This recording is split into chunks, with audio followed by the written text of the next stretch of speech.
All right, it started recording. Welcome everybody. This is exciting. I'm working successfully on the series I'll do after this, where I'm excited about explaining things in a particularly structured, organized way from scratch. I really like how that's coming together, and so I think it can rise to the level of alchemy and and beyond. And so I don't know when that'll be, but in maybe a couple months or so. So I'm excited for this series. I'm calling it the Hero series just because that came out of my mouth naturally when I was talking at the finale of our discussion series that we just finished. But of course, it doesn't mean that I get to name who's a hero, who isn't, or that someone's a hero or not because they're talking on, on a webinar. But it's kind of heroic to get on and do a bit of a presentation. It's going to be very educational for me to see where people are at. Just kind of help to see a number of angles of where people are at with law of implication and what kind of different angles and what they've gotten. And wonderfully, we have Megan, who's been terrific. She's been incredibly supportive and brilliant from years ago and through today, and she's responsible for lots of our transcripts on top of everything. And also, of course, has had her amazing take on SEO and writing, where she's really innovated tremendously there. And she's spoken at OMG Live, also very successfully and well received. So I'm so happy. Thank you, Megan, for coming on. Thank you for leading and making the Alchemy Facebook group as well. Yeah. Oh, you're so welcome. And I'm really, really excited and a little nervous and really honored to be here tonight. Wonderful. Glad you are. Something really different for me. Wonderful. Yeah. A lot of signups for you today. I looked and I was like, wow, that's more than I had for my finale from the LOI discussion. Wow. So wonderful. All right. While Megan's talking, I'm going to turn my webcam off, but I'll of course be right here and I'll be in chat and so forth. And take it away for a bit, Megan. And I'm looking forward to, I know about what you'll be talking about and I'm excited to hear it. Okay. All right. Thanks, David. Thank you. Okay, well, like I said, this is going to be something really different for me. I usually talk about writing and SEO and all this. So this is really my first time to go on a webinar and talk about the huge impact that David's LOI, Law of Implication series through the last more than 5 years has had on my life. And I think that I've had so many breakthroughs in my life that have brought me to a measure of success and calmness and happiness in life that I never had before. But actually, the breakthrough that has done the most to really change my life in many, many ways is a breakthrough about money. So I'm going to talk tonight about understanding money and just the enormous impact it had on me for the last, I guess you could say, let's see, 2.5 years, I guess. It's almost 2.5 years now that things have really radically changed. So I prepared some slides to keep me from getting off the track. So I'm going to see if I can share my screen right now here. It's showing. Oh, it is showing. Are you? Let's see. I believe it is. Oh, okay. So you're seeing. I need to see the slides. Did I do something there, or? Yeah, now you changed it to your desktop. Oh no, I don't want that. I don't want that. Change it back to just the window with the. Oh, I think I have to put them up. They're there. Yeah, there you go. You just did it. Okay. So are you seeing? Well, now it's showing your screen. If you wanted to just show the slides, then you can go to sharing tab and then show and then hit that. Microsoft PowerPoint. There Perfect. We go. Okay, that's how we were. Okay. So yeah, that'll help keep me on the track. So this is called Understanding Money with the Law of Implication, and how the LOI method helped me to clarify. Let me see. I've got to minimize that. How to clarify in 10 days how to win my financial freedom. It didn't take me 10 days to win financial freedom, but it clarified it for me by focusing for 10 days. So I guess I'll just start at the beginning here. That could be your next webinar, is how to win financial freedom in 10 days. Yeah. Well, actually, the strange thing is I did actually win it in just 10 days. It's just that I didn't know I was financially free. True enough. The win then attack method. Excellent. Yeah, so this is the power of clear and accurate LOI type of thinking, which cleared up a huge amount of blurriness and old default thinking.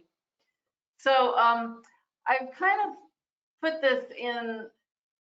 I really am going to cover it pretty thoroughly, what happened to me, because I know there's some new people who are new to law of implication, and I don't want to assume that people know everything about it or all the terminology or how all of that. So I'm going to try to keep it fairly basic and simple and make sure that things are understood. And then I'm really going to zoom in, like the first part will be kind of my journey, but then I'm going to really zoom in very closely on the method of LOI that I used to figure out and come to an understanding about money and really win before I then saw it all manifest in my life.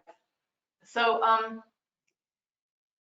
on this slide, we're going to talk about the default money mindset. And David explains in LOI that your default brain has a default way of thinking about things. And this can really trip us up and fog things up in our minds. So I'll start with my early journey about money. The first thing that existed in my understanding of money was what I grew up with, like most of us. My parents' goals and how I saw they handled it, and my peers. I was in a middle-class family, which shaped my default thinking to an enormous degree.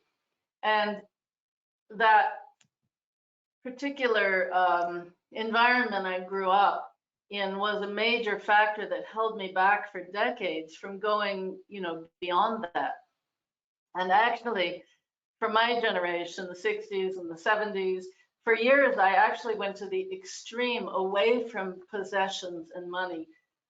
First of all, I spent a few years as a hippie, and then I found Jesus. I went overseas as an unpaid foreign missionary. And for 25 years, I lived and worked in 10 different countries, studied a lot of languages. And after that experience, those years, I had got a divorce, and then I remarried a Russian professor. And eventually, we were both hired by a foreign language institute where I worked as an editor, a project manager, and a faculty trainer for 17 years. And I authored 2 books for them.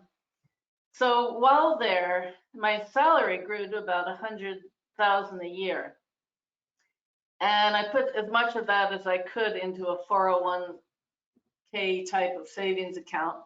So my retirement plan was that savings account, a pension, and Social Security. And that was kind of very standard. So in spite of all my radical ways in my youth, I ended up right back in my parents' middle class example, because I didn't have any other tools to think about money with the way David is giving us to accurately think so that I could break out of that box. So then 2013 came along and I had breast cancer. That took about 1.5 years for me to really fully beat and recover. And after that brush with mortality, I guess you could say, I began searching in earnest for a way that I could have an impact on the world and do something more satisfying and far-reaching and with good for myself and others. So I started really searching and praying for something better and looking really, I would say, for an ultimate goal in life. Now, my daughter Faith introduced me to a book called Think and Grow Rich. And later she introduced me to listen to webinars by a man named Bob Proctor. And a really great man. One of Bob's webinars, he introduced a group called OMG Machines. And then that's where I first listened to Mike Long and David Mills and Greg Morrison and some of the other coaches talk about the internet and business, and really asking if I was ready to change my stars. So I was so drawn to them and what they said, like a magnet, you know. And I really trusted Bob Proctor at that point, who said he staked his 50-year reputation on recommending the OMG coaches and their program. So I don't know, maybe some of you did the same thing. At 11:59 on February 18th in 2016, I took the $8,000 leap of commitment and I signed up for the OMG That's so program. funny at 11:59. I love it. Yeah, no, 1 minute before the webinar closed, I was sweating bullets and I hit that pay button. I figured that, you know, what I could learn at a cost of less than one of my daughter's semesters at Berkeley was going to be well worth it. If they said that, you know, building my own internet business could happen for me. So that was 2016. I was 66 years old and I was so ready to change my stars. So if anybody out there is, you know, older than 20 or 30 or 40, you might relate to some of the things I'm saying here. Okay, so then that started my OMG journey, and life became much more in technicolor, kind of like going over the rainbow. So this was I'll tell you a little bit now about money in my first 3 years in OMG. So I woke up the next morning, I signed into the members area, and my first question was, what the heck is SEO? I had no idea what I signed up for. And I really started to feel nervous, like I didn't know what I'd gotten myself into. But then I saw at the top of the members area, there was this video by David Mills, a little introduction, a short introduction to the OMG program. And I turned it on and listened to it. And he assured me that it was okay to be confused when I was starting out and that I could just calmly go through the material and build a framework, and that things would all make sense and fall into place. Now, what I just said is a major clue about how LOI works in every aspect of life or relationships or business, and that's exactly what happened to me.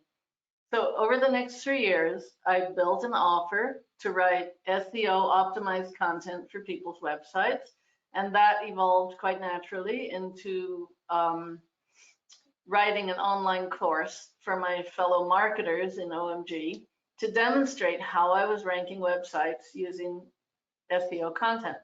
So these two businesses developed into a nice stream of supplemental income. I was still working at my job. Now, I started listening to David's Alchemy series. I listened to him every single day, pretty much. I would listen to the videos, I would re-listen to them. It was the most exciting thing to me about OMG.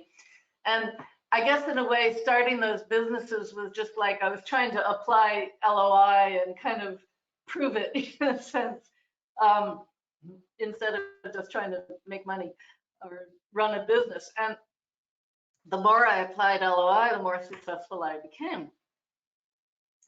So in these webinars, starting in the Alchemy series and then the other series he did through the years, every once in a while David would talk about money. And in his method of thinking, he came to the conclusion that it was very important to build a stable base. And he said for him, you know, it started out around, wow, you know, if I could earn $3,000 a month as an entrepreneur, that would be great. That would pretty much take care of, you know, all the basic needs. And then he talked about how he projected that ahead and calculated his number. So his number, the number is how much money would he need to be financially free for life and not have to worry about money getting anymore. And I guess, David, you were in your 30s when you figured this out, and you decided after calculating and projecting forward, that number was around 3 million. So yeah, I remember you said 40 or so, exactly. Yeah, okay, 40. I remember you said you needed $1 million to get you to 60 years old. And then you needed $1 million for a great house and your cars and, just to take care of that thing. And $1 million in annuities and investments that would mature and then bring you a comfortable income after 60. So, Yep. yeah. So what did I do? I heard your plan, I heard your numbers, and I just simply copied it. I borrowed your understanding of money and I adopted it just like this in 2 sentences. Well, I don't need the first $1 million because I'm already past 60. So all I need is 2 million and I'm good. Yeah, and you can cut And back on the house and and of course that, yeah, it's not. I just borrowed understanding from you, from your Uh-huh. situation. So I never really thought about it after that, except sometimes I would get a really nagging feeling of uneasiness about money because I didn't really see that my agency or my online class was bringing in enough money anywhere close to $2 million that I thought I needed to save before I could be financially set for life. So I just had this really nagging feeling about money that I didn't like. So as you can see in the slide, everything worked together.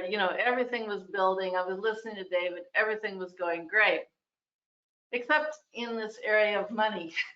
So I found this great little picture of a woman with a box on her head and sitting in the fog. And I guess that is a very good illustration of what I was like. That really is a good meme. That's pretty funny. Captures it all. Yeah, and I rocked along like that. I didn't have all the pieces of the money puzzle together by any stretch of the imagination, but I thought I had it all figured out. And that eventually, somehow, miraculously, my SEO business was going to bring in $1 million or so. But I was really foggy about the details of how that would happen. And that blurriness was actually holding me back. So I had a job, I had a really good income.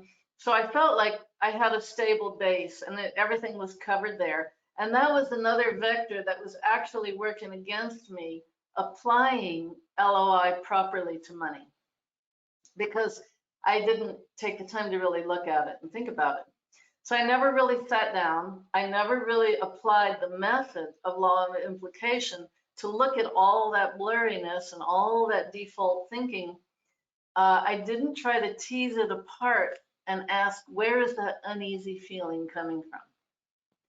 So my brain wasn't programmed to think, just from my upbringing, middle class upbringing, it wasn't programmed to think about $2 million. That was, way beyond what my parents and my friends had gotten to.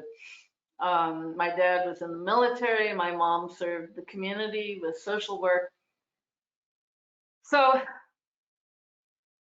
I think, like David explains a lot about the brain, and if you haven't really gotten into his talks yet, you're going to really enjoy learning about how the brain works. So my brain was looking at this big gray foggy area called money, and making me think that it was black and white. So I was thinking I had it all figured out when in fact I didn't. So this is what I'm calling borrowed understanding. And some people, another way to say that is blind faith. I just had blind faith in David. I trusted him. Whatever he said, yep, that's what I did. And a lot of things I was figuring out. I was really getting breakthroughs in my business and in my self-image and all kinds of ways, but not about money. And I wasn't looking through clear lenses. I wasn't making any distinctions between his situation or my situation or the other OMG members' situations. I just conflated it all together in a big mush. And so I wasn't really pursuing money in any really meaningful way. I wasn't really going after the goal because I really couldn't see it clearly. So very interesting. When David was talking recently in his most recent webinars, he talked about having something better to see with. And at first I didn't quite understand what he meant by that. But then the more I thought about it, and the more I thought about giving this talk, it just came to me really clearly, because of a bit of a metaphor that was going on in. So when David talked in January of 2019, he started a series called Superhuman Performance. And in it, the first 1 and 2 webinars, he talked very specifically about his money. So in January of 2019, at the same time that he started this series, and he started talking with a lot of detail about his money, I was actually, my eyesight was going really badly with cataracts. So I had these cataracts growing in my eyes, and at that point I was so functionally blind that even with glasses as thick as Coke bottles, I could barely see. And I had actually in January of 2019, that exact month, I had already scheduled my first cataract surgery in February and another one in March to remove my natural lenses, which were completely clouded, and replace them with something better to see with. And those were new multifocal lenses that were designed specifically for my vision, to clear that blurred vision and to correct 40 years of very strong astigmatism and give me back the sharp eyesight that I had as a 12-year-old. So talk about a real life metaphor. And I didn't even realize it was a metaphor until David's, I guess it was your most recent webinar just 2 weeks ago. So I spent like 2 webinars on it. I kind of introduced the idea and then I discussed it some more in the finale. Right. So anyway, in this Superhuman Performance, you actually showed the totals in your bank accounts, you showed your investment accounts, your life insurance, your annuities, in order to try to make wealth real to us, to help jog something. And it really did that for me. It really jogged me. I opened my eyes and I said, oh my God, you were talking about your whole financial journey in detail, how you started earning like $1,000 a month in college and living on that. And then you kind of set 3,000 a month as your stable base. And then you also figured out your financial freedom base of 3 million. And also you were saying that you don't, I think in your webinar number 4 recently, you said you can go way beyond that. I mean, you don't have to just have that and stop there. So those 2 webinars in 2019 gave me something better to see with. More details, more clarity, and more importantly, the clues of how you actually sat down and showed this and did this in detail. So hearing that and listening to those webinars, I listened to them maybe 3 or 4 times in a row, and I went on long walks and I thought about it, and I got more and more and more uneasy about money. It really agitated me and made me very uncomfortable and even scared, because I hadn't actually done that for myself.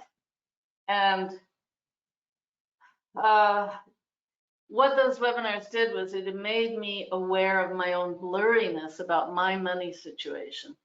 And I felt like a failure that I didn't seem to be stacking up hundreds of thousands in my bank account toward the 2 million mark.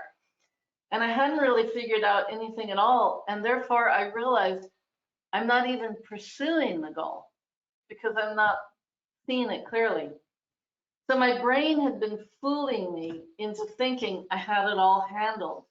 And that feeling of uneasiness was there because I'd never really looked at it clearly. I hadn't really focused in on it. My vision was Like the slide was just at this really blurry blind point, and I needed to get it into focus. I didn't have a roadmap, so I was just driving in circles. And I was still, no matter how much I thought I had caught on to law of implication, I was still in my head, just with this default.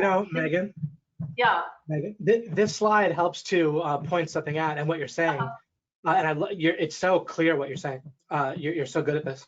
I'm learning, just from also just the presentation.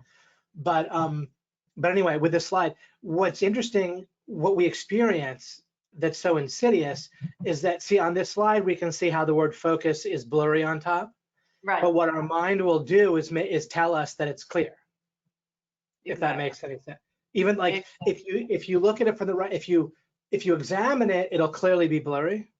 But our mind gives us this very strong message and feeling and like total experience that it's clear, right? It's kind of, you're describing such a good real life example of our mind doing that.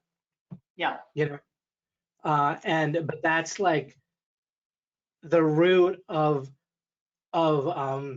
wherever we get stuck in life, and everyone's stuck in multiple places in their lives, like everyone on earth pretty much, There's plenty of things that people don't get stuck with and they accomplish, but then, whatever the secret to success is, and obviously the point of it would be to achieve success in areas where we're not achieving it. Like everyone's achieving success in some areas, but it's the places where we're not getting what we want or what we feel like we are, but we're not really making the world a better place and so forth.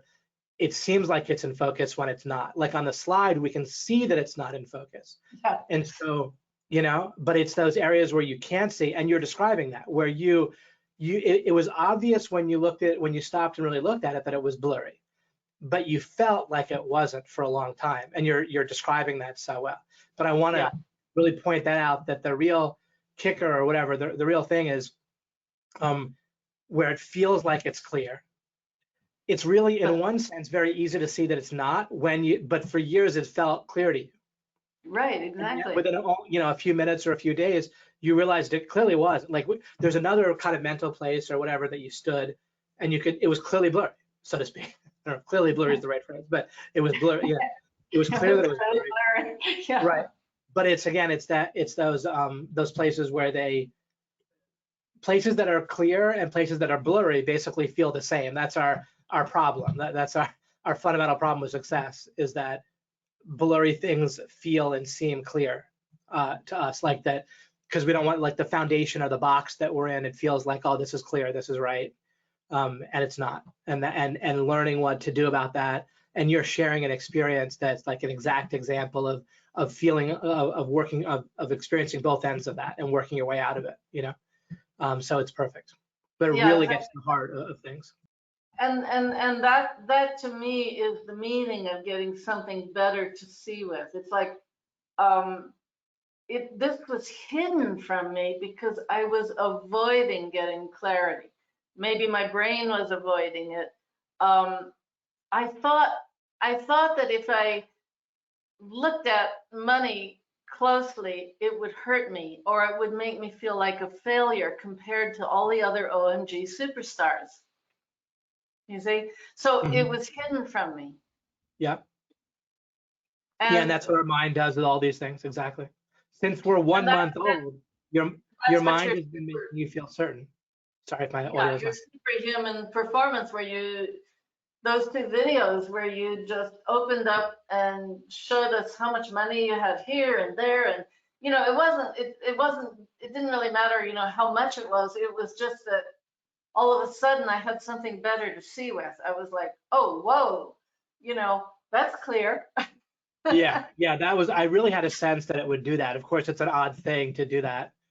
It is. But yeah, I'm glad in your case I was right. And presumably this is going to get a lot odder because I'm going to do the same thing, I think, tonight. Oh, that's fun.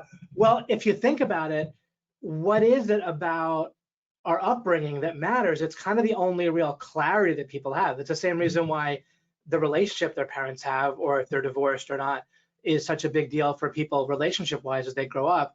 It's really, they have so much more just experiential clarity. I mean, don't mean anything deep when I say clarity, right? But it's so much more kind of real to their mind.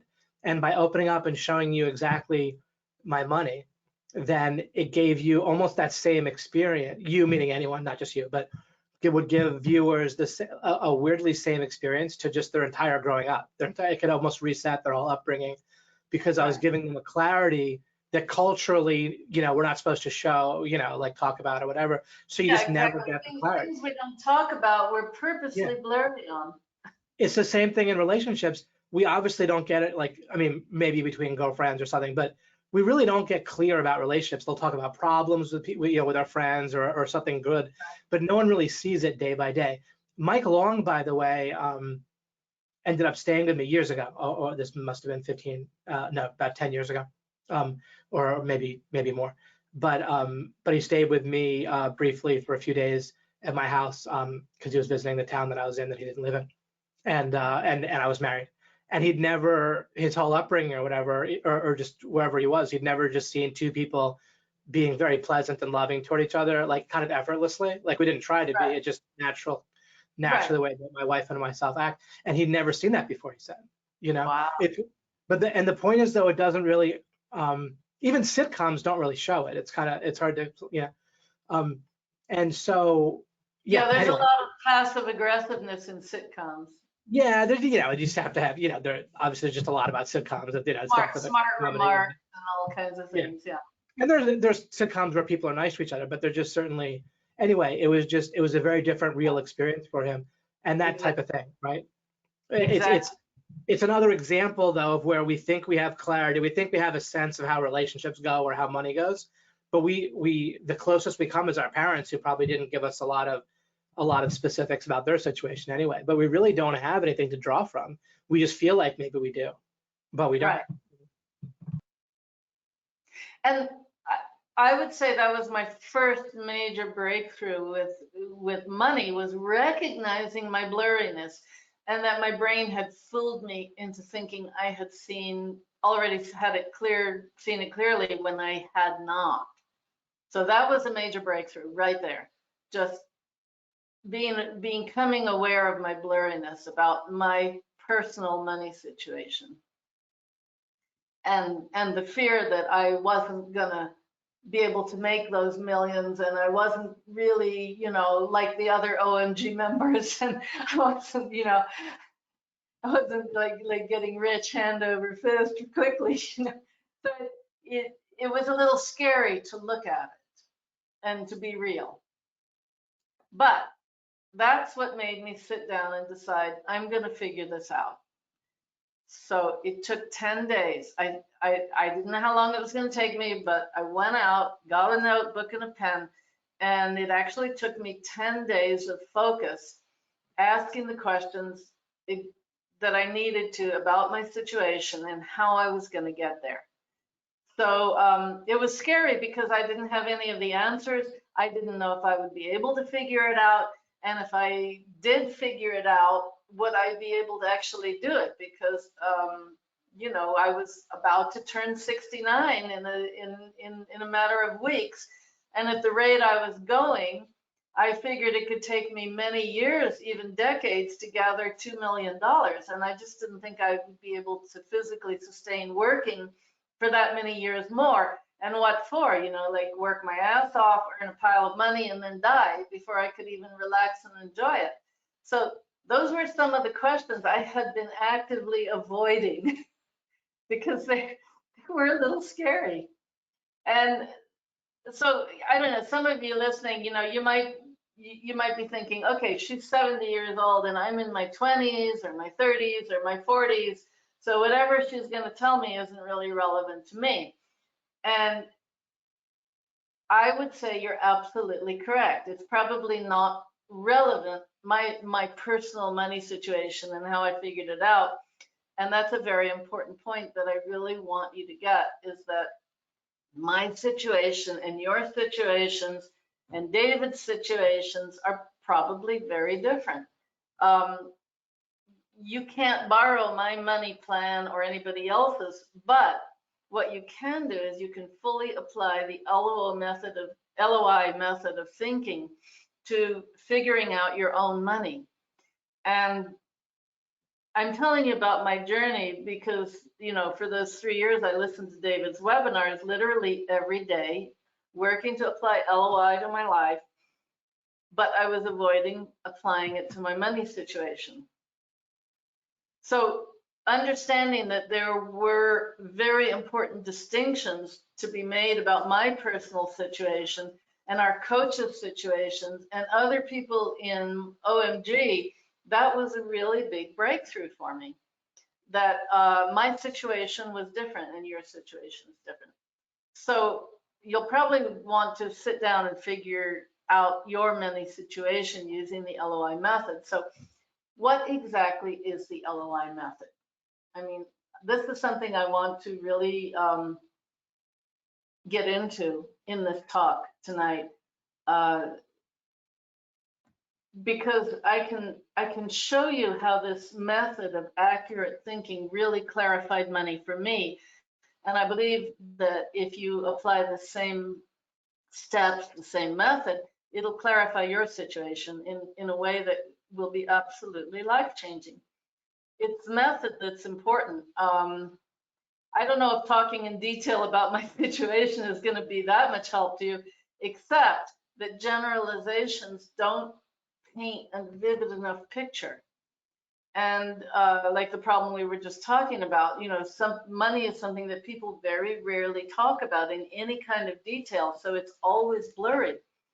But it's these LOI concepts that I'm going to try to illustrate with this real life scenario because of the breakthroughs that these concepts brought to me. And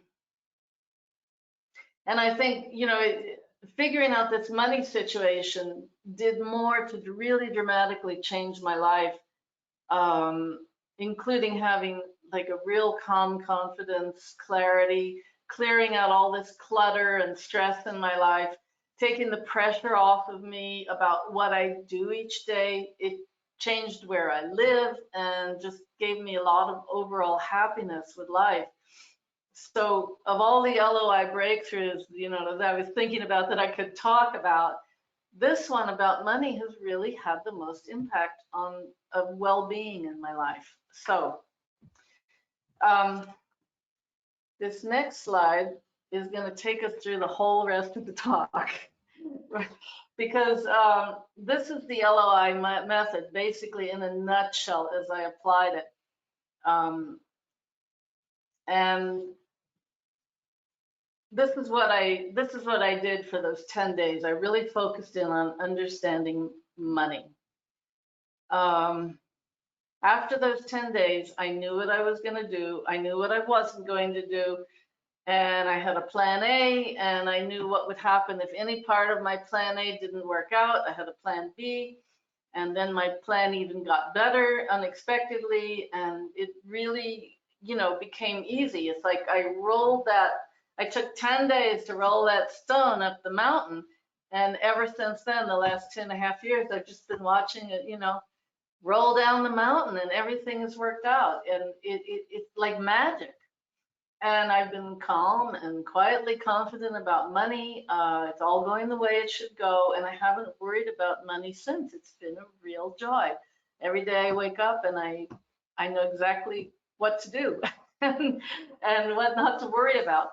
So if you allow me a little more of your time, I'd like to really dig into the details of this slide here.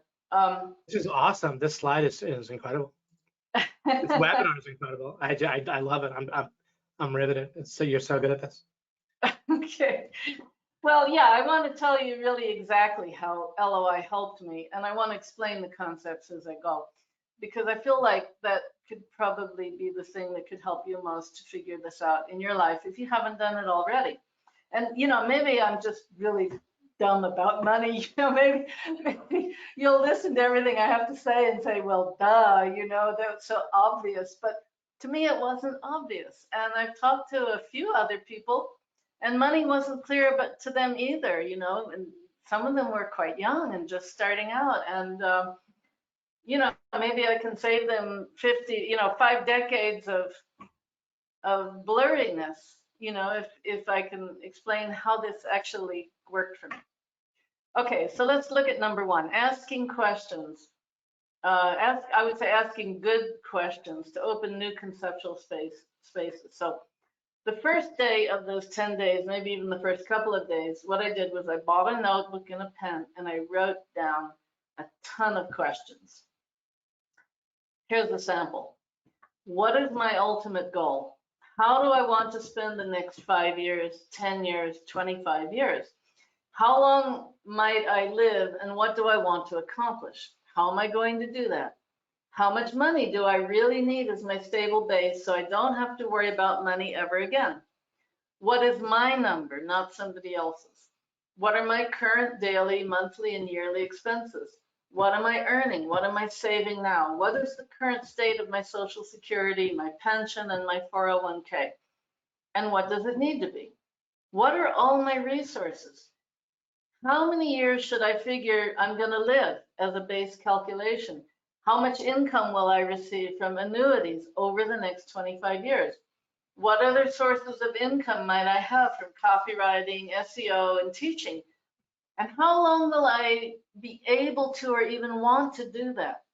What will my base expenses be living in the 2 houses I invested in here in California? How will inflation over the next 25 years affect living expenses? How will the cost of living in various places affect my lifestyle? What will we do if our income doesn't keep up with the devaluation of the dollar? What are my current taxes? How will tax increases affect our ability to support ourselves? Should I figure in my husband's income and expenses, or should I make sure that I can take care of everything myself if needed? Another bunch of questions. Should I quit my job right now and only concentrate on agency and online class? Or should I keep my job? Why and for how long? And I know a lot of people, you know, in Fusion and in this question, should I quit my job and just go all in? It's an important one because the answer for everyone is going to be very different. And that's why you have to have clarity about your own situation. So what's different about my situation regarding my age, the time I'm willing to keep working or hustling, my energy level, my ability to focus, the amount of rest I need, what I'm willing to do or spend or invest now in the future. I actually wrote all these questions down. I'm reading them to you. What about my 3 children and their needs? What about leaving them an inheritance? How did getting an inheritance from my mom help me? Do I want to do that for my kids? What about my husband and our health as we get older? What are the possible scenarios we may have to face? How will I be prepared for that? Where do I want to live when I no longer need to be in California, which is very expensive? I'm living there for employment. Where can we enjoy the lifestyle we like and afford it in the next 2 to 3 decades without running short of money? What does it look like if we need outside care for health reasons? What about financial planning for end of life? Have I got that covered already with annuities, savings, life insurance, long-term care insurance, and so on? So believe me, asking these questions sounded pretty weird coming out of me, you know, a teen dropout hippie and then an idealistic missionary giving up worldly pursuits. So I had, during this time of questioning, I had to face a lot of my default thinking and my anti-money programming that was a big part of my life, and recognize it and declutter it before I could really embrace wealth and succeed financially. So this time of writing all these questions down was very helpful for me to recognize some of my anti-money feelings and thoughts. Okay, now we're going to run on to number 2 here, running scenarios to see with something better. So this is, again, we're going to come back to what David said about seeing with something better. And scenario thinking is the really good way to communicate with our brains. I think it's I think David said, it's the only way we really communicate clearly with our brains in a way that we can actually change how our brain thinks. And it helps us to stand in different places and to look at things more clearly and accurately and to see things that we wouldn't have seen otherwise. And I think that's a really important point. When you think intentionally in scenarios, so many things come to mind that you would not have seen otherwise. So I use these questions in my notebook to run scenarios through my head. And I wrote things down, all the things that I started seeing that I had actually been avoiding. And I started to think, why the heck was I avoiding this? You know, this is just opening up my mind in so many ways. It's giving me so many good ideas. So I asked all these questions, and if I got any answers, I would write them down. And the answers really began to pile in with these mental movies running in my head. So I started to see so much clearly, more clearly, through these various scenes of my life, you know, and how different decisions that I would make could play out in different ways. And if I couldn't see an outcome clearly, then I just left the question open. I felt like, you know, as David says, the answer will eventually fill itself in, or the question might become irrelevant based on, depending on other answers, you know, that you might not even need to ask that question. So here are a few of the things that stood out to me as really important. First of all, having an ultimate goal. Now, I remember David shared his ultimate goal, which was a world with maximum goodness and dissolving the bad. And I guess I've been a truth seeker all my life. I mean, that's why I became a missionary. That's why, you know, I became a hippie even. You know, I was just always dropping out of everything and looking for truth. And I would say that this goal made more sense to me than anything else I'd ever heard about in my quest for purpose in life. And I started to see that that was the point of everything we do in life, to make things better, to like even every computer game you play to win, to make things better. I mean, it's just a way that maybe God and this whole world is created for that reason, to, you know, we are, I know our brains are goal achieving machines, but we do have a real purpose in life. So I needed an ultimate goal, and that one seemed to be, I don't know, I adopted it, but not in, I wouldn't say in blind faith. I really thought it through deeply, and I continue to for all these years, because it makes so much sense. And so I started asking, and this really applies to money. I'll show you how. What can I see myself doing to accomplish that goal of making a world of maximum goodness and minimum badness? Well, you know, at that point in my life, and even up till today, I could see myself working on David's LOI message because it was helping me so much, getting it into a publishable format that could be translated into languages and sent all over the world and used in so many formats and products and teachings that it would really snowball for goodness for everyone and dissolve so much clutter and violations and bad in the world. So that's why I worked, you know, it's like I thought if I could just stop needing money, I could just do that full time. And that's what I wanted to do. And actually, that's what I've been doing during this whole pandemic. I've just basically been editing his transcripts for publication because I have this ultimate goal in mind. And that goal is what motivated me to get done with money, to figure it out so that I could be financially free. Because if I had to keep working for the next 20 years, I would never really have time to accomplish something that had real meaning for me. So I think a takeaway on that point, you know, of all this questioning I was doing was, you know, it's important to get clarity on your ultimate goal in life. And everything you do after that, you make sure that it builds towards that ultimate goal. So It's like I've always thought it's like shooting an arrow or a gun, and you line up all your goals like like an obstacle course of things to sight through, and there's a target, and you shoot your arrow or you shoot your bullet through every single one of those sights in a straight line towards your target. So all the little obstacles that you shoot through, those are the goals along the way to get you to your ultimate goal. Things like getting a stable base, and then things like figuring out your number and getting there. I think the thing about figuring out your number, what you need to be completely financially free in life, is really important, because then you have a starting place and you have an ending place with money. It's not just blurry, like I'm going to work till I drop dead. It's and you don't have to stop there. Like David said, he didn't stop at $3 million. I mean, his companies and his outreaches and all have raised more like $50 million.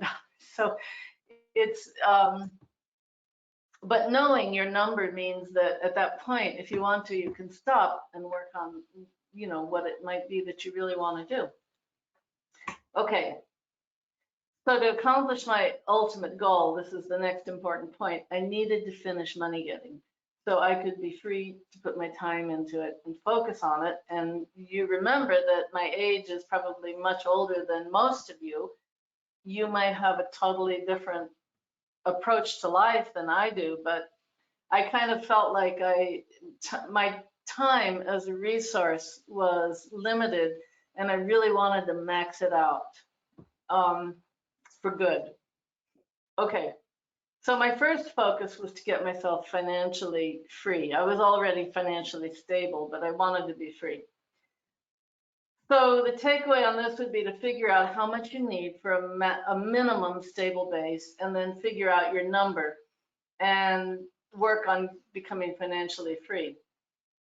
So these are all David's ideas that he came about using his own method of LOI thinking, accurate thinking. And when I started to really delve into this deeply and focus on it, I came to the same conclusions. So now we're on number 3, building a framework and filling it in. I mentioned this a little bit in the beginning, how nervous I was when I joined OMG, and that his video saying, okay, you're just going to be building a framework and then you're going to be adding to it, and it's okay to be confused at first. So that's really important about LOI, because no matter what problem you attack, you always have to build a framework of understanding. If you want to understand something, you've got to build a framework. So in this money situation, the questions I was writing down and the scenarios began this process of building a framework of understanding money, my own money situation. And I really like jigsaw puzzle analogy. I love to do jigsaw puzzles. So what a framework is, like, I would first pull out all the border pieces, and then I would identify the 4 corner pieces, and then I would start putting together the border of a jigsaw puzzle. And that provided a framework on which all the other puzzle pieces would hang on and fit into. And I would build it out slowly, like this little patch, that little red patch, and things like that, until the whole picture was complete. And you might like another analogy better, like building a house, or you build the structure of the house, you frame it up first, and then the walls and the floors and the roof and everything goes on after that. So once you put together a certain amount of structure, then you start to see where everything else belongs. So once I had the border of the puzzle, I could begin to see, oh, this is the sky, and this goes here, and that goes there, and you begin to understand how everything about this problem you're trying to solve relates, how all the pieces support each other, how it starts to come together in more and more clarity. And that's how you build understanding. So that's a very important LOI concept. And the way to build that framework is by asking questions, running scenarios, and then number 4 and 5, where I kind of take these together, number 4 and number 5. Taking stock of all my resources, including the question, what am I missing? And then doing the research and the calculations. So this is where you gather all the details to hang on that framework that you've built. So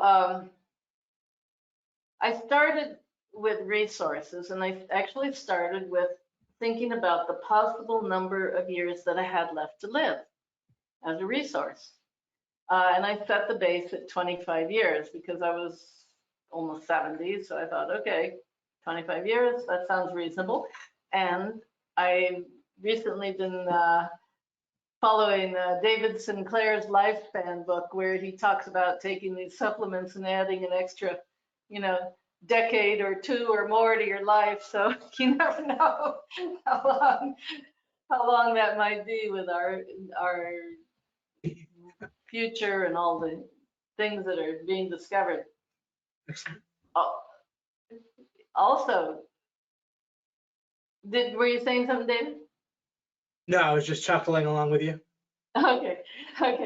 So the other resources I looked at was my current level of focus and my physical endurance. I was looking at my current income, my entrepreneurial income, and my future income in retirement, like what was going to come to me through these annuities. Like Social Security is an annuity, and a pension is an annuity, and then my 401k, I could annuitize it or not. I didn't know what I was going to do. But I was writing down all of my current and my expected resources. And these are the details that I'm hanging on the frame. So I figured out that by working until my 70th birthday, my Social Security would grow at 8% extra per year, which is actually pretty good. And that was doable. I only had 14 more months to go. And then I calculated my 401k savings, that at 70 years old, it would be about 400k. And that would give me a monthly stream of income in retirement anywhere between 1,200 and 2,000 a month, just from that one source. And I had 3 sources. And I decided, well, right now the interest rates are so low, they're nearly 0. So I'm not going to annuitize until that changes. I'm not going to take that 401k and make an annuity, because that would really affect it. So I thought, well, I could just leave that question open. I don't have to decide for a few years. So then I calculated what my pension would be, having worked for a little more than 17 years. If I worked till I was 70, my pension would come to about 1,350 a month as an annuity. And the deductions from it would cover my taxes, my premiums for life insurance, health insurance, long-term care insurance. It would all come out of that. And there would still be something left over. And then Social Security would be another 2,000 a month minus Medicare and taxes. I told you I was going to get into details. And the funny thing was, I'd never looked at any of this before. I never even thought about it before. So that totaled about 5,550 a month, minus taxes and deductions, would put about 3,500 in my hand, just if I was using the low end of my 401k. So that's more than enough for a stable base in retirement. And also considering that we have 2 incomes. I mean, I was just figuring my own income, and I just figured, well, my husband's income and what he does is just sort of on top of that gravy. I don't have to worry about that. I think for women in this modern day, we really want to feel like we can take care of ourselves. I don't know. It's a different mentality, than in my mother's generation, let's say. And I wanted to know that I would be able to generate enough to take care of not just myself, but my husband, my children, or whatever. So I was kind of working on that amount, that idea. So we're looking at resources. So I still had my SEO agency, my online class, and that money would just be basically money in the bank. It would be supplemental income, and it would be available for either investment or emergency funds, or even for my kids who were mostly independent. So then I got to the question, should I quit my job? And I think this was, there was a lot of pressure because, you know, when you're in a community of entrepreneurs and you're starting to have a little bit of a reputation and, you know, all of this, and you start thinking, gosh, what if, you know, I'm still working at a job. What would people think of me? I think for me, if my job had taken all my strength and energy, yes, I probably would have decided to quit it and put all that strength and energy into developing my own business. But there had been a lot of cuts in the program that at this institution where I was working, and there was actually very little work that they gave me to do. I had most of my time at work. I had a very quiet place to work, wonderful equipment, and I could spend at least 3/4 of my time all day long simply working on, you know, writing for my clients and doing my business. I had a very good salary. Nobody bothered me. It was really an ideal job situation. So for me, it was worth it because it, you know, the income, the savings, and the benefits, and I didn't have very much longer that I was planning to work. It didn't hinder me building my SEO business at all. In fact, it helped. And it didn't interfere with my understanding of what was important in life. And I think that was the key too. I really knew the place of my job, and I didn't take my identity from it. You know, I really identified much more as an SEO expert and really building that in my life, and then my ultimate goal. So in my situation, my job really benefited. It supported my goals. And so I knew that I could keep the job and not have to think about or worry about it or what people thought of me after that. I didn't need to follow anybody else's pattern. I just needed to get clarity on what was best, you know, for me in the situation. And other people could make completely different decisions, and it would be absolutely wonderful and the right thing for them. So I did the work. I got all my facts together. I sat there with my calculator. I had projection software where I could project everything into the future. I had my pen, my notebook. I calculated everything as clearly as I could manage for the next 25 years, including things like inflation, taxation, cost of living, health issues, elderly issues, and I just wrote it all down in this notebook. Okay, that's 4 and 5. Now we're on number 6, paring down the goal, decluttering. And this was another huge breakthrough for me when I was doing this. And also David talked about this in one of his latest webinars. And I just thought it was just so clear, David, how you shared about Suleiman. And I'm actually going to read that in just a minute. Suleiman's question and your reply to it. So after doing all these calculations, guess what I discovered? This is the big thing. So I came to the clear conclusion that I actually did need $2 million for the next 25 years. But this time, the difference was I knew it, and I knew why I needed it. And I wasn't just borrowing David's calculations. And you know, the fact that it turned out to be the same amount of money didn't surprise me, but the thing was I had absolute clarity about it now. And then an even bigger breakthrough came to me. At this point, I suddenly realized something that I would not have seen otherwise by kind of hiding my head in the sand. So the biggest breakthrough in clarity was that I did not need to earn and save $2 million before I could be financially free. I didn't have to have it before I could stop, money getting.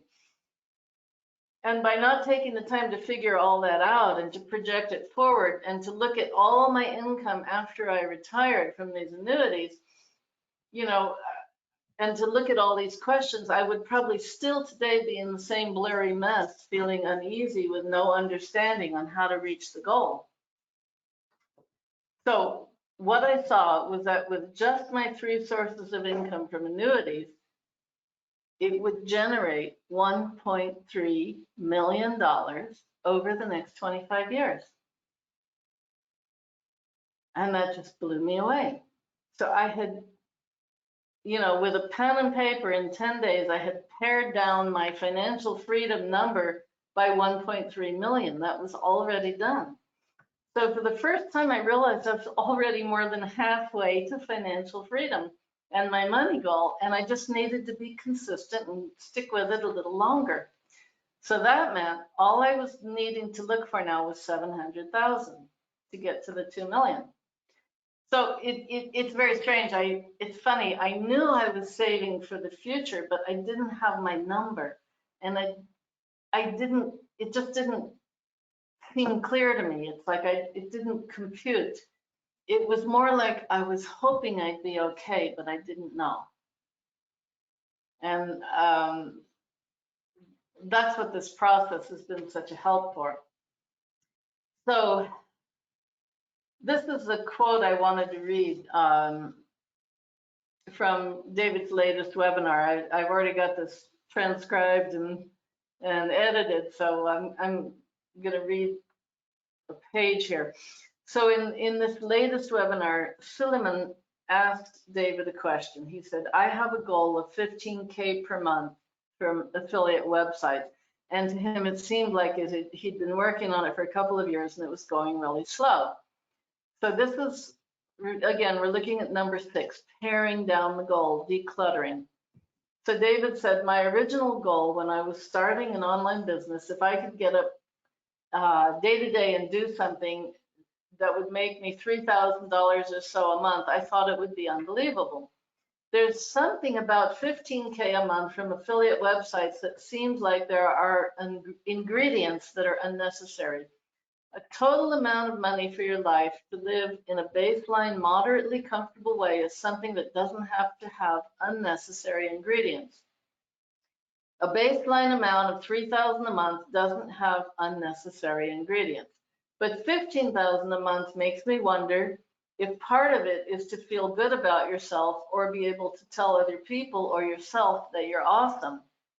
Like I was saying, I thought people would think I wasn't awesome because I was still working in a job or something, or I wasn't really turning over millions of, just from my SEO sources. So back to the quote. So I really tried to pare it down to the basics, to the goal itself. This has nothing to do with dumbing down your goal or compromising. Clarity is not compromise. Instead of compromising goals, you can distinguish goals. And instead of trying to bite off 2 steps at once, you can bite off 1 step. The only reason we need a powerful meta strategy that's really right is for the things that we wouldn't otherwise achieve. So for those things, you break it down into what's the minimum that you can go for, that you can get, where all you have to do is be reasonably competent afterwards. Then you go all in, put whatever it takes into just getting that fairly small thing, whatever it took to get to 3,000 a month, within morality of not violating someone else. I don't stop with the 3,000 a month necessarily, but you're there. With money, you'll be supporting yourself and you'll be learning and building, and it's just likely to grow. How are you going to make $3,000 a month and then never grow? So that's the end of the quote. So I had worked out my stable base of income for life with my annuities, and now I was looking at how to either pare back or find the money for the rest of this $2 million number goal, which would take in all kinds of other things, emergencies and being older and, you know, whatever, taxation, inflation, and the total amount of money I needed for everything else. So I'm looking for $700,000 here. So I go back to step 4 and 5, and I ask again, am I missing any resources? So I looked again to see if I had any other resources and how they could possibly figure in. And the first thing I thought of was, okay, the income from my SEO copywriting agency and the income from my online classes.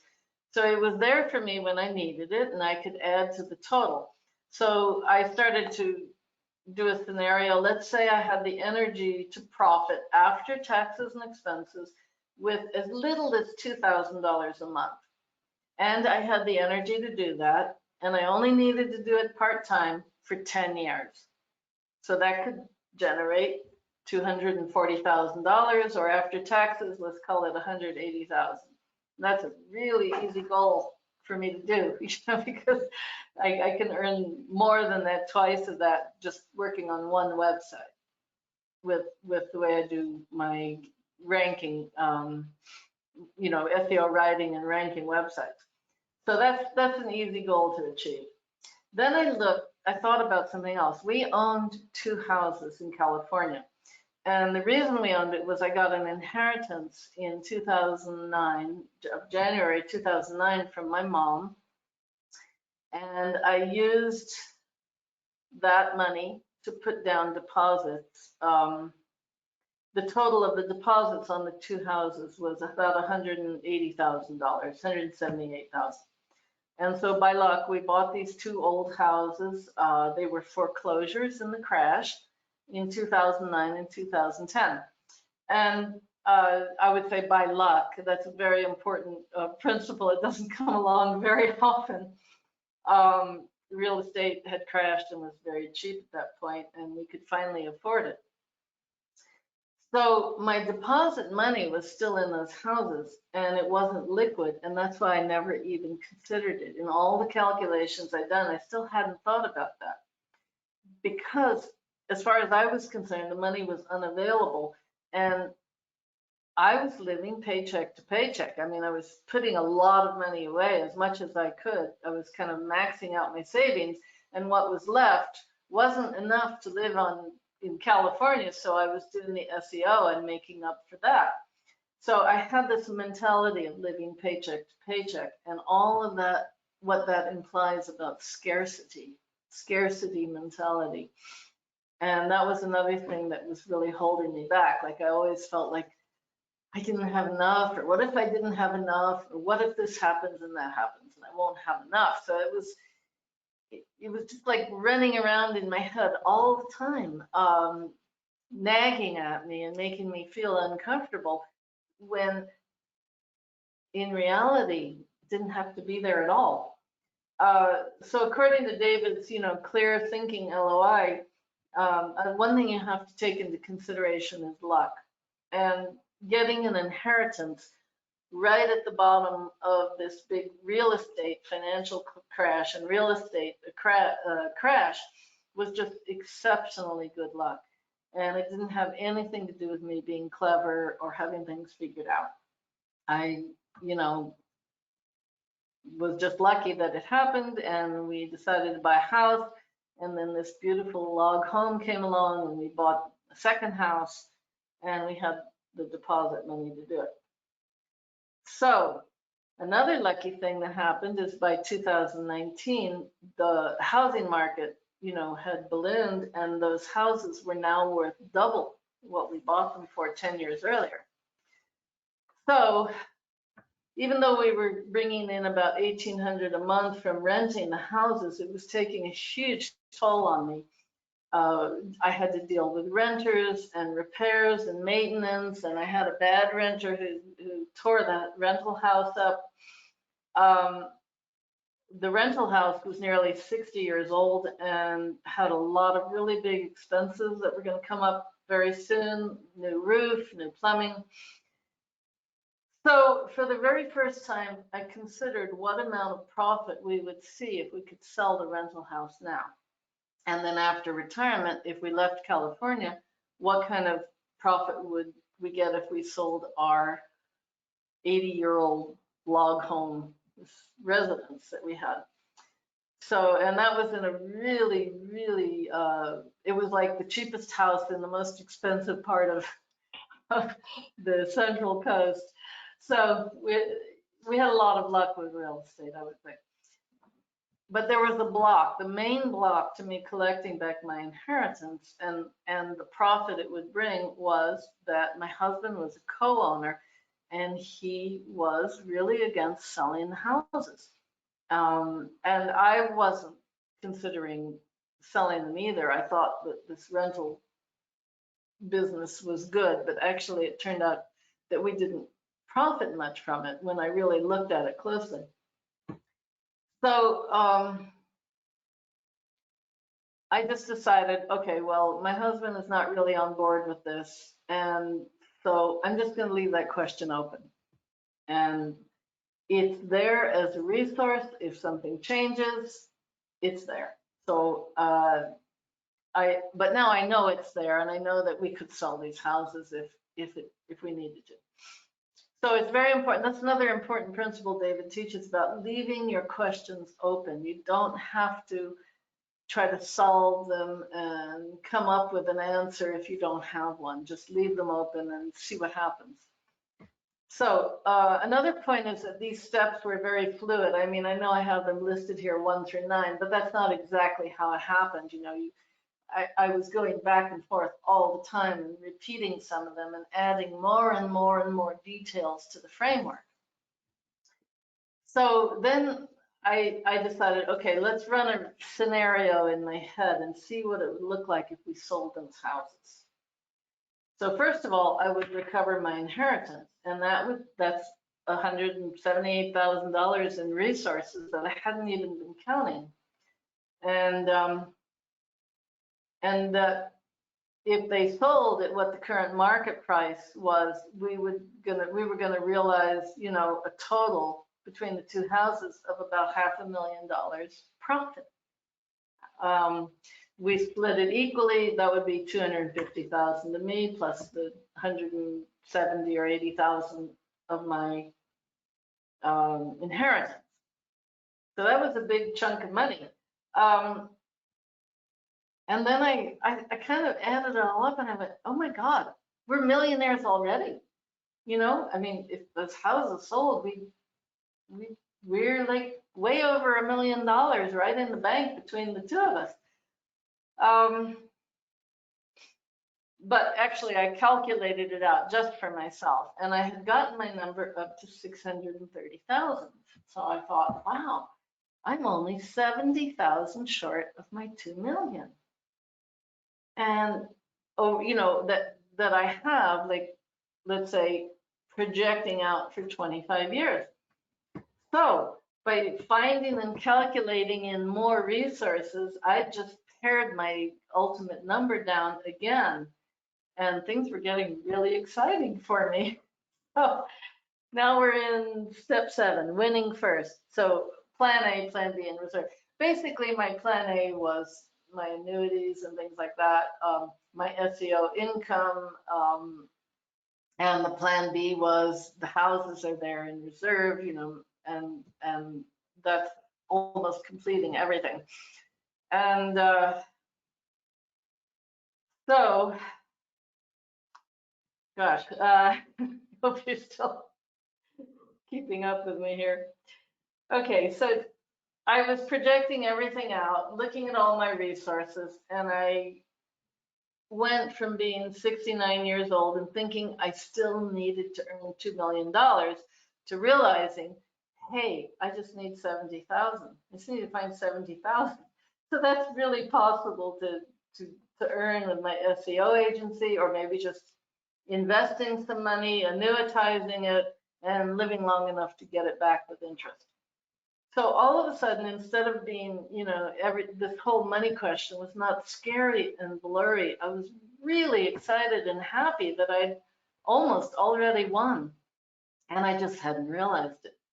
So I was actually almost at my financial goal, and I actually saw all the different flexibility and choices that I had to grow the last bit of it, what I would need over time, and that the houses were there in the mix.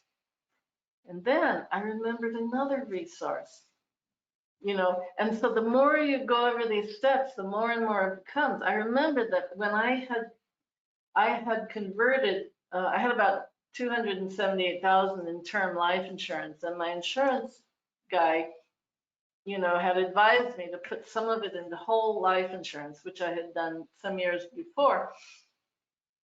And that, at maturity, that would be another 100,000 that would be available to me when I was older if I needed it. And if I didn't need it, it would go to my beneficiaries as part of their inheritance.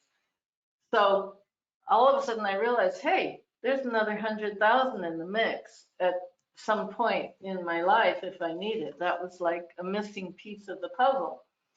And I realized, you know what? I'm financially settled.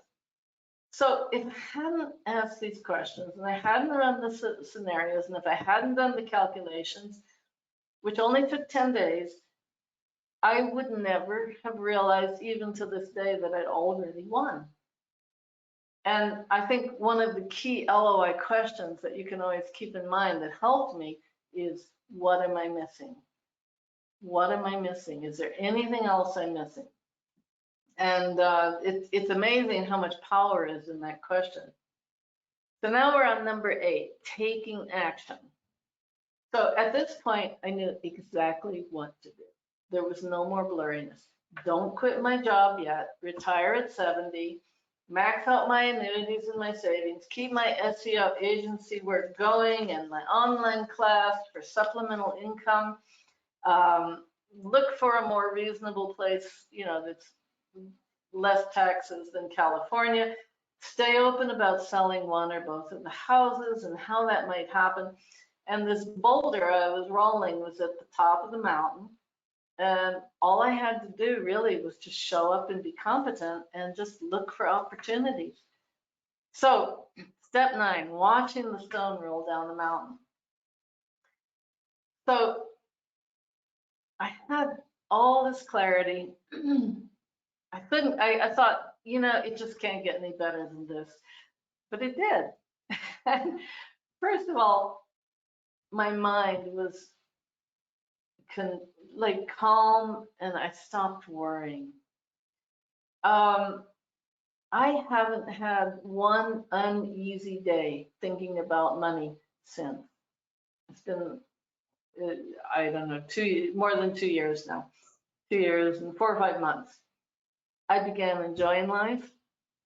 I was enjoying my, going to work because I knew exactly the reason that I was going there and how it was helping me build my goal.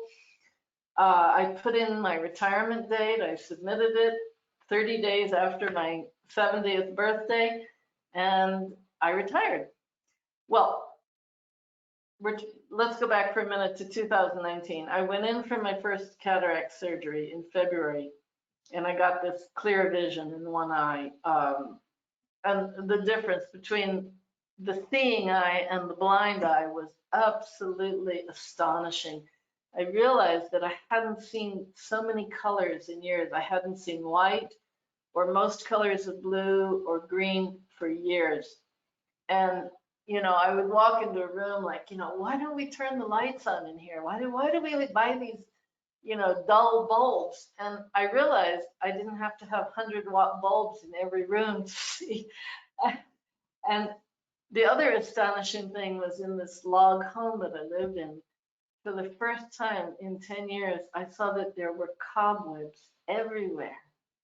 And I had never seen them before. There were cobwebs in the ceiling and in the corners and in behind the chairs. I had never seen the cobwebs, and my vision was so clouded. I mean, I could barely make out shapes without glasses. That's what it's like being an unmarried man, or actually still married as well. Yeah. Chance was walking with me once, my son. He was like, it's like, men don't see dirt. Mommy sees dirt. I was like, we don't see dirt. Anyway. No, I mean, it was shocking what I could see.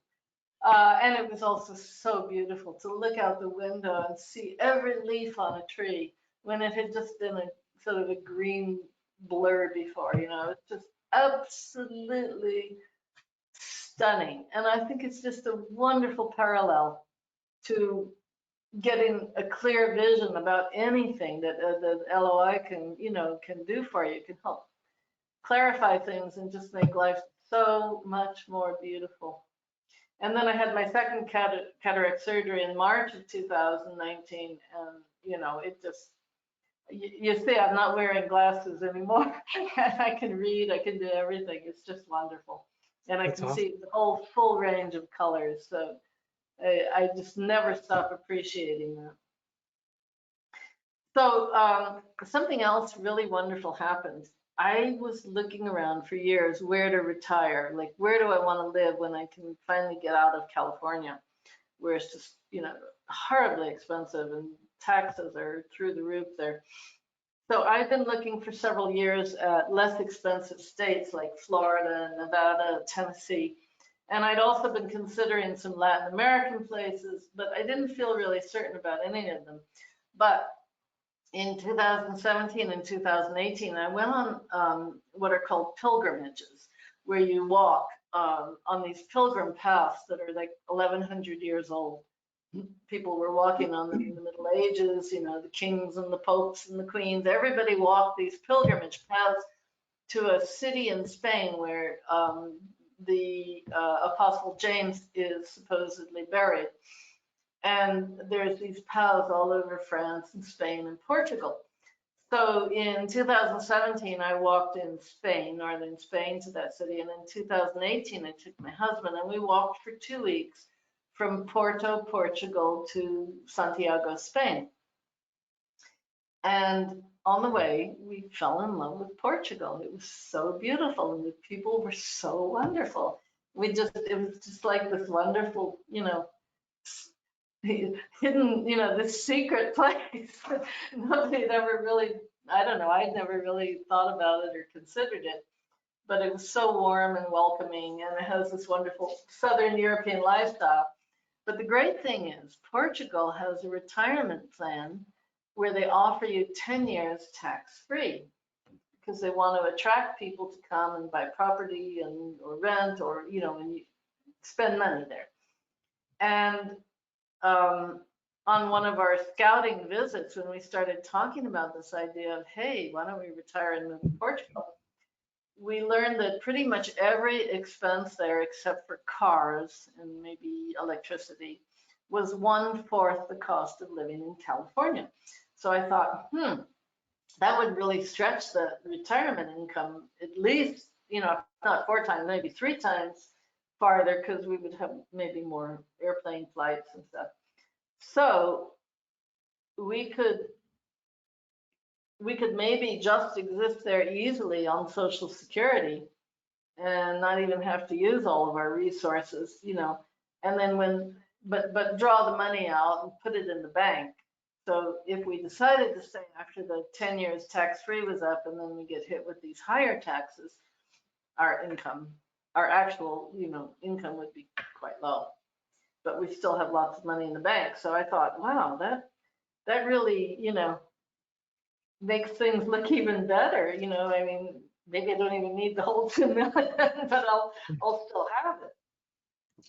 So we applied for residency. We went through the whole process and we were granted residency in Portugal under this special plan, tax-free for 10 years. So I calculated just the cost of living expenses, you know, because we'd been there, we knew the prices of everything. So I calculated, and you know, I went on websites and I saw what people were really living there for. and living comfortably, living nicely. And I calculated just for me, not my husband, that over 10 years, I would probably save about $400,000. So, Wow. yeah, I mean, 40,000 a year. I mean, that was very doable. Um, and still live in real comfort. Like, for example, right now I'm renting a beautiful, traditional, fully furnished, 3-story, 5-bedroom house on the beach on the northern coast for about $720 a month. Oh my goodness, that sounds great. Yeah, I mean, because in California, after we sold our house, we moved into a studio apartment. We thought we'd only be there for 2 or 3 months, but the pandemic hit. We were there for 7 months. Cost us $2,000 a month to live Yeah. in a studio apartment. So Nice. Beach mansion for 700. That's great. the attraction. This slide, by the way, is if you could post this in the group, that would be great, in the MeWe group or whatever. It's such a good slide. Oh, sure, absolutely. I'd love to. And so with that decision, I mean, once we did all these calculations, I mean, it started changing our lives in radical ways. We made the decision to put it, first of all, in 2019, to put our rental house up for sale, this investment property. We put it on the market. It sold for twice the price that we bought it at. It sold for $430,000. And then, I got my deposit back, 68,000. We both profited about 75,000. We had to pay taxes because it was, a lot of taxes because it was an investment property. And then instead of retiring, my husband was offered a 3-year job teaching Russian with this same language institute, but in Germany. So he's younger than me, about 8 years. He hadn't saved as much as I had, and he didn't feel completely comfortable about retiring. So he decided he'd like to keep working after I retired. So he took that job, he got it. It included free housing.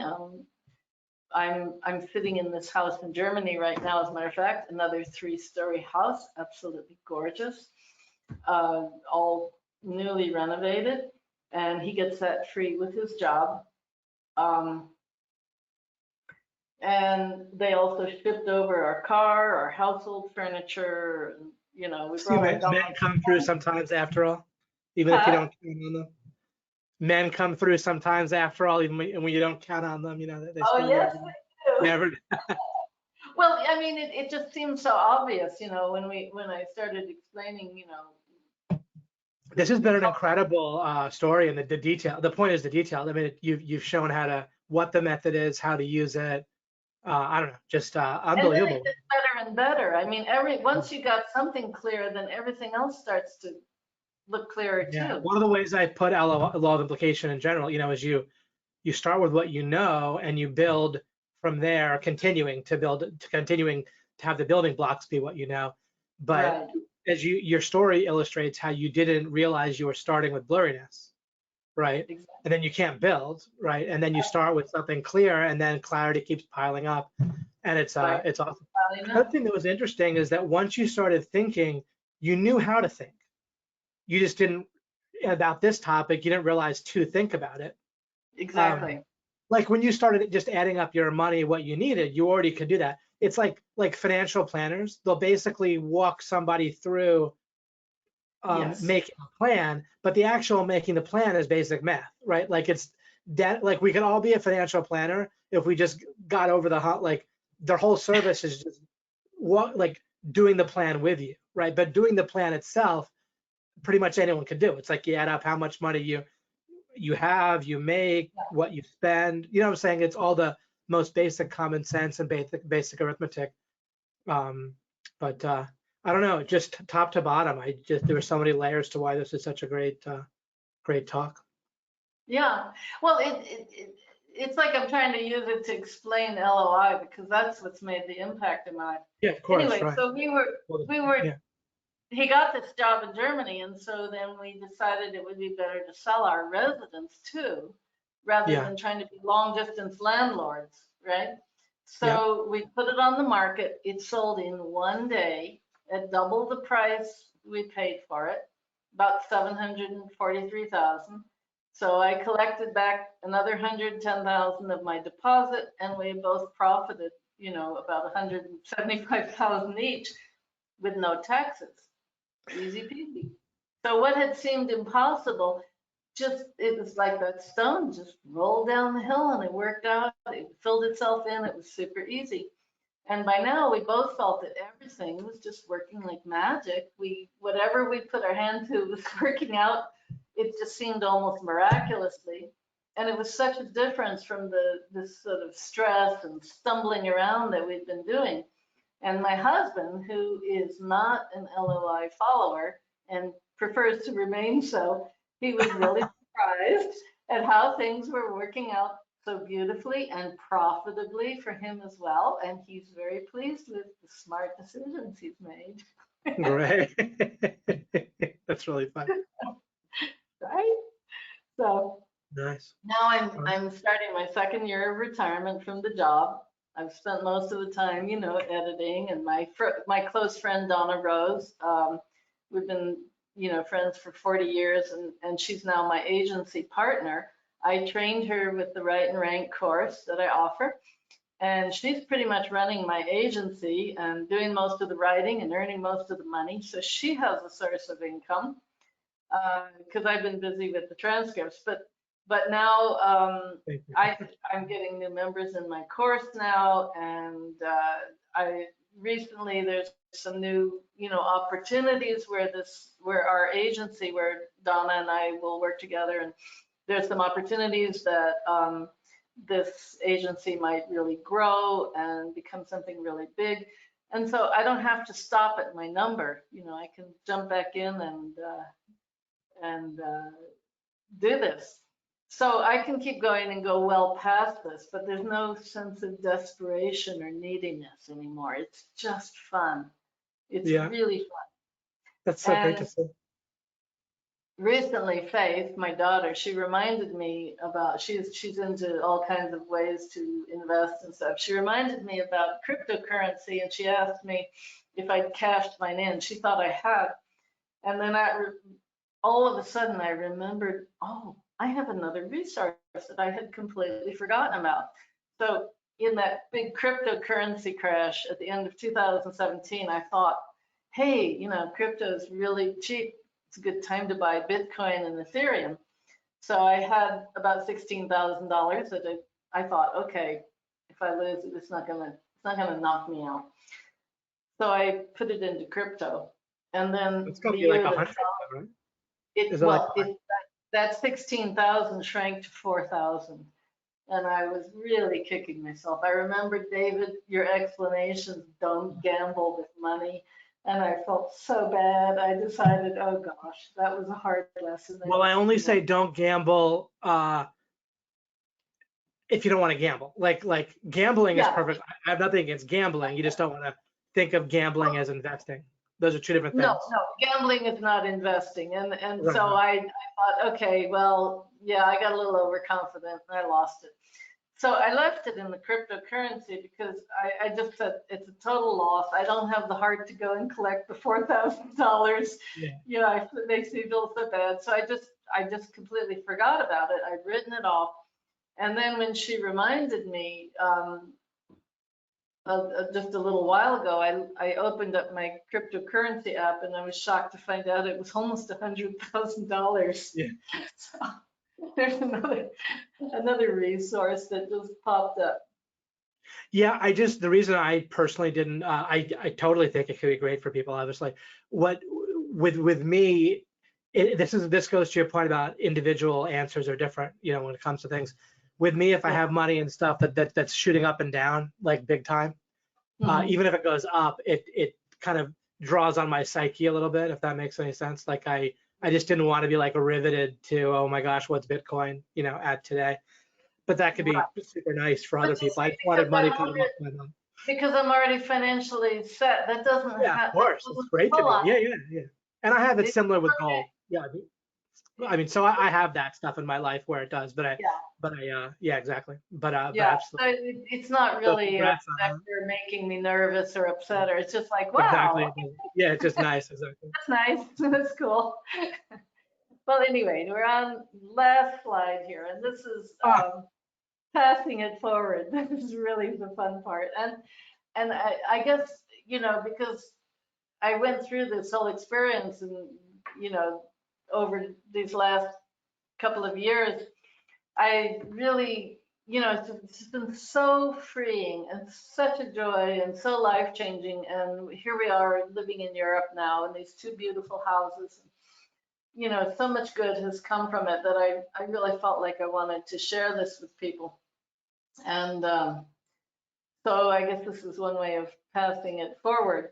Um, I'd just really like to encourage anybody who's listening to this to apply LOI to your particular money situation.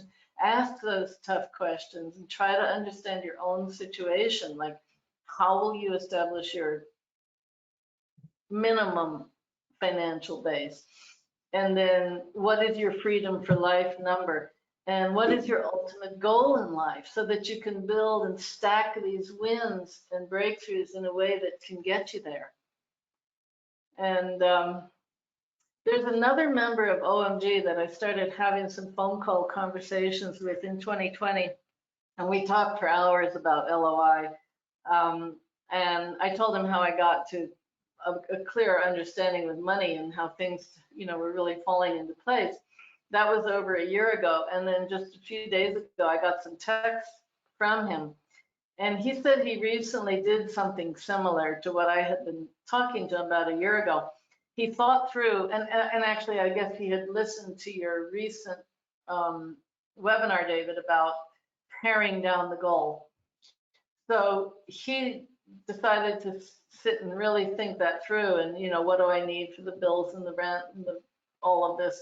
Came to a little over $200 a day, and he wrote, it's very relaxing to know what I'm aiming for now. I had gone through what I wanted to earn before, but I felt like it was an arbitrary goal and it wasn't helpful. So now that I understand what my stable base number is, and anything extra is still good and feels reasonable, I just needed to understand the baseline of my stable base, and I don't have my enough money forever number. I can do the stable base, and that eliminates a lot of nonsense and lack of clarity of not really knowing how much would be a good amount. So it was his recent breakthrough, and after he listened to your talks, David, and he told me he went back to listen to some webinars about business from 2018. And that made it even more exciting and kind of relevant for me to share what I shared today about getting clarity about money for your own personal situation and how to apply these LOI methods in a way that will really work for you so that you can win, so that you know when you win and you know what to do, and it's really clear. nice. That's it. Yeah. That's my I would story. say that, yeah, thank you. I would say that um, one thing I want to stress, kind of random, but Yes. any amount of clarity, like the bane of getting clarity, one of the banes of getting clarity is to not respect a little bit of clarity that you have regarding whatever it is. Like you respect, just in the story you were saying about the man you're talking to. Yeah. Yeah, just like if you get a little bit of clarity about something that you're thinking about, respect it rather than say, oh, that's not enough clarity. I need, of course you can want more. Respecting it doesn't mean you don't want more, but when you respect what you have, then you'll get more of it. Anyway, a wonderful. Thank you so much, Megan. Again, it'd be great to have that slide with the running down your version of the method in the group. And this is so terrific having you do this. I think having the specifics and the whole example and just give examples is so much. I'm really, really thankful for the opportunity because I just had it on my heart for a long time to want to share this. And it was just a matter of getting around to doing it. Yeah, no, so good. I'm so glad doing it. Yeah. Awesome. Okay. Well, thank you again, and I'll reach out. I'm thinking of having Lawrence, I haven't really, I'll reach out to you on chat, Lawrence. You said you wanted to do it. If you're available, we corresponded on the last webinar, so you already said yeah. But I'll reach out to you and see. But then in 2 weeks, we'll have another one of these, and it will presumably be awesome. But thank you, Megan. Thank you so much for your work constantly for years, and then for the last year with the transcripts. And I'll try to, I think this next series, once again, will be particularly worthy of publication, so to speak. So we'll see. But I'm pretty excited about it. So thank you so much. Take care. Okay, everybody. I will talk to you all soon. And on the webinar now. Take care, everyone. Thanks for everything. Bye-bye.